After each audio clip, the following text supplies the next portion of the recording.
In 1992 in Donhai, young Stella, her father Tom, and her mother Duangfen join their neighbors on the streets, who are celebrating a traditional ritual. Legend says that once upon a time there was a ring that could bring prosperity and abundance, but those who stole it were overtaken by greed.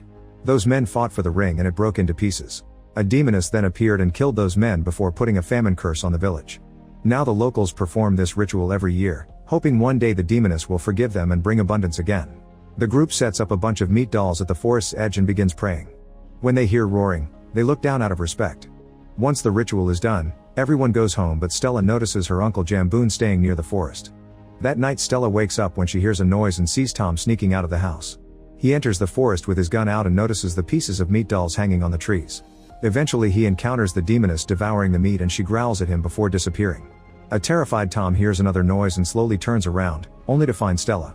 After Tom confirms he came looking for the demoness and the ring, they hear another creepy noise, so they start moving toward a bright light, but they freeze when they hear more roaring. Noticing a shack nearby, Tom orders Stella to hide there and gives her a radio, telling her to call and say certain code if something happens to him. Then Tom approaches the light alone and finds the mythical ring floating in the air. He activates his mysterious bracelet and the ring starts coming down, but at the moment the demoness appears. The bracelet starts failing and the ring goes up again, glowing so much brighter that it scares the demoness off. Suddenly the ring shoots a huge beam of light that reaches the sky, which Jamboon sees from his house. Stella also sees the light and runs out to find Tom, but he's disappeared. She stares at the floating ring as the light disappears too and something falls from a tree nearby. When Stella checks on it, she's horrified to find a dead body. More human pieces begin to fall around her, so she rushes to hide in the shack and calls for help. When a body falls through the shack's roof, a terrified Stella rushes out and begins running again, dodging the bodies without noticing they're falling from a mysterious light in the sky. When she leaves the forest she finds a car waiting. In 2023 in Bangkok, a recently divorced Stella is in charge of a museum space exhibition. However, after a mistake that was actually her boss's fault, she gets fired. That night Stella tells her daughter Valen that they aren't going home because it was a work benefit, so she's looking for a place to spend the night. At that moment she receives a call from her Donhai informing her that her mother is sick, so Stella agrees to visit. The plane tickets are paid by her cousin Ithi, who also picks them up at the airport. As they come closer to the village, Stella remembers the morning after the incident. Duangfen and Jamboon tried to tell her that Tom abandoned them, but Stella insisted she saw bodies falling and that her dad may have been taken. Jamboon scolded her and said she dreamed everything. In the present, Stella visits Duangfen at the hospital. The old lady mentions Tom's code, saying it's time for Stella to find her dad. However, Stella thinks it's the fever talk. Afterwards Stella goes to her old house and discovers Jamboon is so desperate to buy it that he offers much more money than it's actually worth.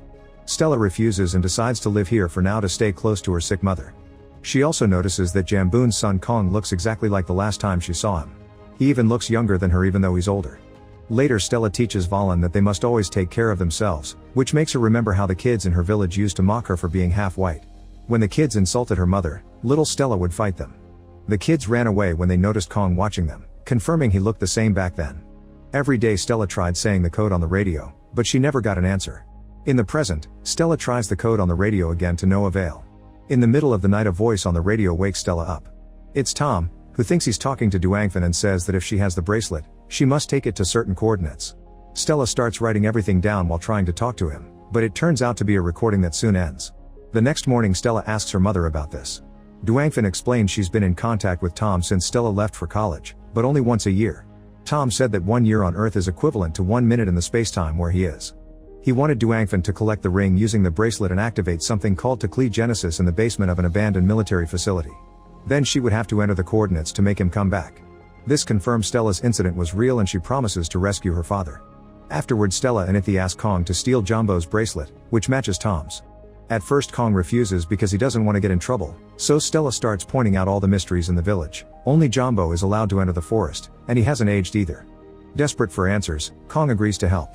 That night Kong waits until Jumbo is deeply asleep and takes the bracelet plus the gun next to it. Then he, Ithi, and Stella enter the forest, unaware that various circles of light have appeared in the area. While the trio explores the woods, Stella gets a call from Valen who is waiting in the car. She thinks she saw someone nearby, but Stella says it was just a shadow. However, a woman can be seen waiting and Valen tries to hide. Soon the group finds the floating ring, glowing as usual. Stella puts on the bracelet and the ring immediately transforms into a sphere before it starts to go down.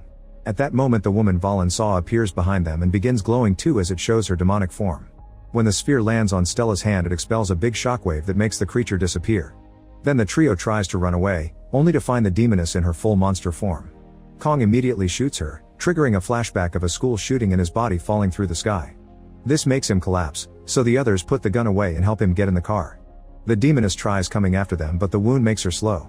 As the group drives away, they notice Jumbo arriving in his own car. Later at the abandoned military base, the group breaks the door open and rushes to the basement, not noticing the weird energy at the door.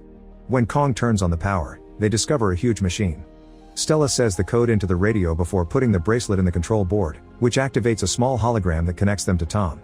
He's shocked to hear it's been 30 years for them and apologizes for disappearing. Tom explains he's a CIA agent on a mission to return a device from the Teklee Genesis project. The night of the incident, the device malfunctioned and sent him to an abandoned space station created by an advanced alien civilization. For him it's only been 30 minutes, however the station doesn't have much oxygen or fuel left. He wants Stella to call the code for help, but she explains nobody has answered since the incident. She wants to go find him using the device, however he says it isn't easy. The hologram suddenly transforms as Tom explains Teklee Genesis is a project that the American military started after finding some alien technology. They tested it on military facilities all over the world and their goal was to find a way to travel faster than light. The alien tech was divided and rebuilt into the bracelet and the sphere, which control the warping process. Stella puts on the bracelet and sends the sphere to join the hologram as Tom explains the sphere is made of 5 rings. They control gravity, communication, time, galactic latitude and longitude. This means the bracelet can be used to time travel anywhere in the universe. Unfortunately, the gravity and time rings were broken and lost during the trip. They need to find those rings and fix the device if they want to bring Tom back. The gravity ring is in Banqiang 5,000 years before Christ, while the parts of the time ring are 200 years in the future. They can get there because even if the sphere is broken, it'll always follow its missing parts, but they mustn't deviate from those destinations until the device is fixed. The warping process will take everything in a 5-meter radius, meaning they must always find an empty area to travel. The basement is big enough so the group stands under the sphere, which Stella activates using the bracelet. The sphere glows and in just 1 second they've traveled to the past. The group notices the parts of the ring floating above a bunch of tents before they see a few people approaching. At first they think it's cavemen, but a closer look reveals they're zombies. The group immediately starts running toward the tents yelling for help, only to crash against a force field caused by the ring. It isn't until Stella passes through with the sphere that it opens for the others, and the zombies are left outside. The natives treat the group as deities and immediately start worshipping them. Noticing the state of the Banqiang tribe, Ithi theorizes that since they're caught inside the force field, they have almost no food left. Stella doesn't want to take the ring because it'll remove these people's protection against the zombies, but Ithi points out they already know this tribe goes extinct and they're not supposed to change history. While Valen shares her soda with a boy named Morden, Ithi impresses the natives with his phone. Suddenly Kong grabs the bracelet and the sphere to activate the floating ring. After lots of bright lights and sparks, the force field disappears and the ring becomes part of the sphere again. Kang is still controlling the sphere and he won't be able to hold it for long, so they need to leave quickly. At that moment the zombies attack and a fight ensues with both sides losing people by the second. Stella looks for her daughter and when she's about to reach her, a zombie tackles her to the ground. Thankfully Morden's mother kills the zombie by stabbing it in the head. More zombies are coming and the bitten humans are transforming, so Ithi opens fire. The noise causes Kong to freeze so Ithi has to drag him away to find an open area. Stella and Valen try to follow them and they get attacked by a zombie again, but thankfully the natives come to their rescue. Kong activates the warping and Ithi has to keep the locals at bay with his gun. A desperate Stella runs to join them and doesn't notice until the last second that she grabbed Morden instead of Valen. The group returns to the present with the wrong child and Stella immediately wants to go back, but the guys have to stop her. While Morden starts crying, Stella calls Tom for help, however he agrees that she must finish the sphere before going back. In the past, Morden's mother and Valen find a spot to hide from the zombies. When the group gets ready to travel again, Jamboon shows up and threatens to shoot them if they don't give him the bracelet. He reveals that while the team was in the past, 10 years passed in the present. To prove it, they go outside and find a giant skeleton in the village. Jamboon explains that without the ring's protection, the monster killed all the locals including Duangfen. Stella still refuses to give him the bracelet and promises to fix this after rescuing her family.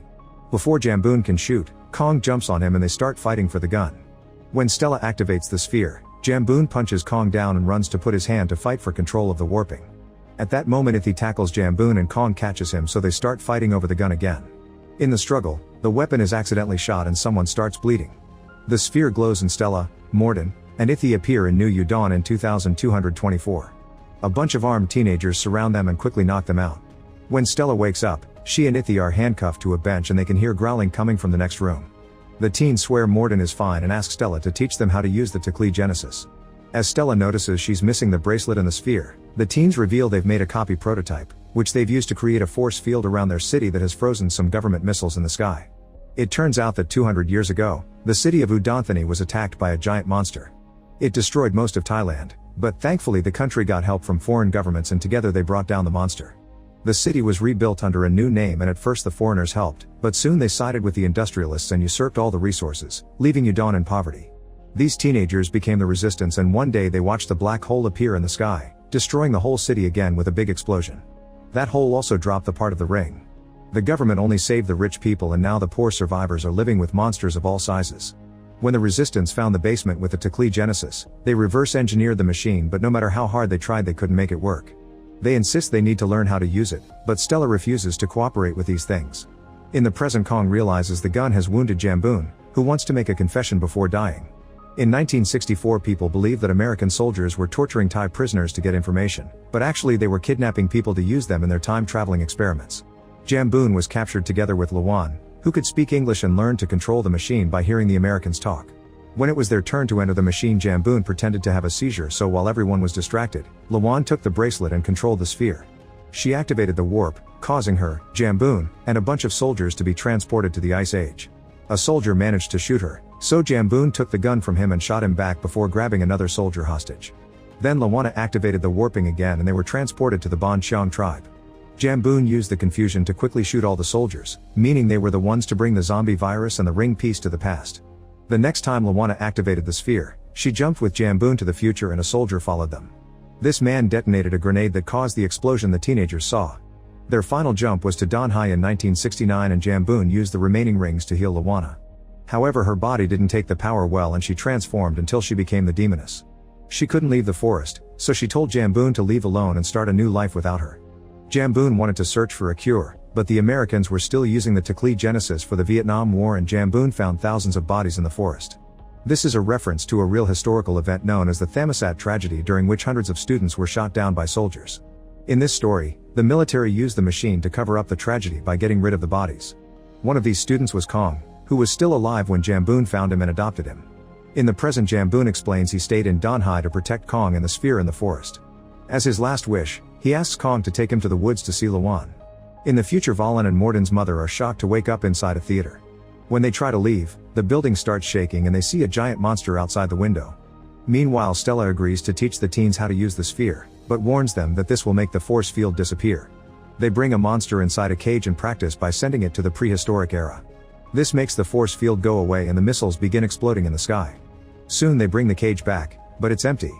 The monster appears nearby and immediately attacks a girl, so the others open fire. However, now the creature can teleport at will and keeps appearing in different spots in the room to attack more people. Everyone starts running away, but they can't go outside because the missiles are releasing toxic gas, which is already affecting the guards. Soon the monster is cornering people against walls and doors to eat them. Stella takes the sphere and the bracelet back and realizes it's malfunctioning because instead of reabsorbing the final ring, the teens completed the sphere with their copy. At that moment the monster appears in front of them, so Ithi pulls at its tail to distract it. Then Stella activates the warping at the same time the rebels shoot, which causes a small explosion that finally kills the beast. Afterward they discover that one of their guards has died of the gas. Stella wants the teens to come with her, but they want to stay and fight. They also reveal that every time they use the machine it caused a causality breakdown, that's why they don't age. The machine made random beings jump through space and time, which explains why many of the monsters are dinosaurs. This also explains why Morden's mom and Valen are in the future, although they've arrived at the moment before the United Foreign Forces launch their attack. The mother has a wound on her leg and can barely move, so Vale looks for medicine to help her. The teenagers tell Stella that the aliens' invention destroyed their own civilization, which happened before the existence of this universe. Then Stella is given a new time ring, which has been improved from the original. It should be able to rearrange the timeline and fix all the ripples caused by time travel. Stella and Morden get ready to leave, but Ithi announces he's staying so the teens can have an adult who guides them. In the meantime, Valen and the lady discover that there's a zombie in the building with them. Valen very carefully closes the door to keep him out of their room. Unfortunately, there's a second zombie in the adjacent office, so once again Valen has to move quietly to close that door too. In the present, Stella and Morden find Kong alone. After they share what happened, they finish building the sphere and agree to reset the timeline. However, when Kong uses the sphere, he takes the group to the day of the Thammasat tragedy, hoping to change the past. The students are going home, but they stop to hug Kong when they see him. At that moment the soldiers appear and open fire, so everyone rushes to hide. As many students begin to fall dead, The sound of the shots and the screaming makes Kong finally remember the moment of his own death. The group keeps running and finds a door covered with the sphere's energy. To their shock, they can see Valen and Morden's mom on the other side. The energy suddenly sweeps the corridor before disappearing, and the sight of the future goes away too. At that moment the soldiers finish killing all the students and Stella has to hold back Kong to stop him from interfering. When a soldier is about to shoot him too, Kong uses the sphere to send them back to the beginning of the tragedy. Stella scolds him, explaining each use further distorts the timeline, but Kong ignores her and tells all the students to hide. As the group runs down the corridor, the weird energy appears on the door again. The soldiers open fire, and when the bullets cross that door, they're transported to the future. Ithy also hears a radio voice talking about the tragedy, proving the timelines are colliding with each other. Nearby a boy appears laughing, and the group in the past can hear him as well. At that moment the government ships open fire in the future and the bullets travel to the past too, bringing down the soldiers and destroying all the objects in the corridor. Ithy takes a missile launcher and shoots down one of the ships, causing it to appear in the past. The ship hovers for a few seconds before crashing against the black hole, closing it with the resulting explosion. In the end tons of students and soldiers die anyway. Kong finally accepts he can't change the past and gives Stella the bracelet, saying he'll stay there where he's always belonged. He also takes the camera roll from a dead student and asks Stella to share the truth of what happened. Two soldiers appear to keep on fighting, so Kong runs to distract them while Stella and Morden teleport. Meanwhile the zombie grabs Valen and Morden's mother jumps in to save her. As she fights the creature on top of the desk, the noise gets the attention of the other zombie, who also joins the fight. The mother is overwhelmed and the zombies bite her at the same time. At that moment Stella and Morden appear in the building, and Stella discovers a bullet has wounded her. She calls for Valen and the girl runs to her, but when Morden calls for his mom, he discovers she's become a zombie. He cries as he realizes he must leave with Stella, who activates the sphere again to leave with the kids right before the missiles strike the city. In the present the trio appears in the military facility and all the rings come apart. Stella is too weak to move, so she gives the bracelet to the kids to finish the job. Suddenly the door opens and the demoness appears. Morden rushes to grab a metal bar to distract her while Valen uses the machine to call Tom, who tells her what buttons to press. As the machine restarts, the rings come back together to reform the sphere. It starts glowing and so does the demoness, screeching in pain as her body disintegrates. A huge amount of energy appears on top of the facility, slowly fixing the timeline. Stella closes her eyes before a very bright explosion of light takes over the area. When she opens them, she finds herself in front of a tree with her mother's voice, who reminds her that as long as there's love, every little thing does matter. Tom's voice joins in with a different take: everything in the universe has a beginning and an end, so nothing truly matters. When Stella finally chooses what kind of Genesis she wants, another bright explosion happens and Jamboon's spirit gets to reunite with Lawan's before the reset kicks in. The next time Stella wakes up, she's in her mother's house with Valen, who assures her it wasn't a dream. Then she visits Duangfan at the hospital and apologizes for not saving Tom, but Duangfan says she saw him in a dream last night. Soon she gets better and the whole family lives together in the old house including Morden, who has been adopted. Later when she's alone Stella reveals she still has the sphere and wonders if she could reunite with Ithy. Make sure to subscribe and turn on notifications so you can watch more videos like this. Thanks for watching.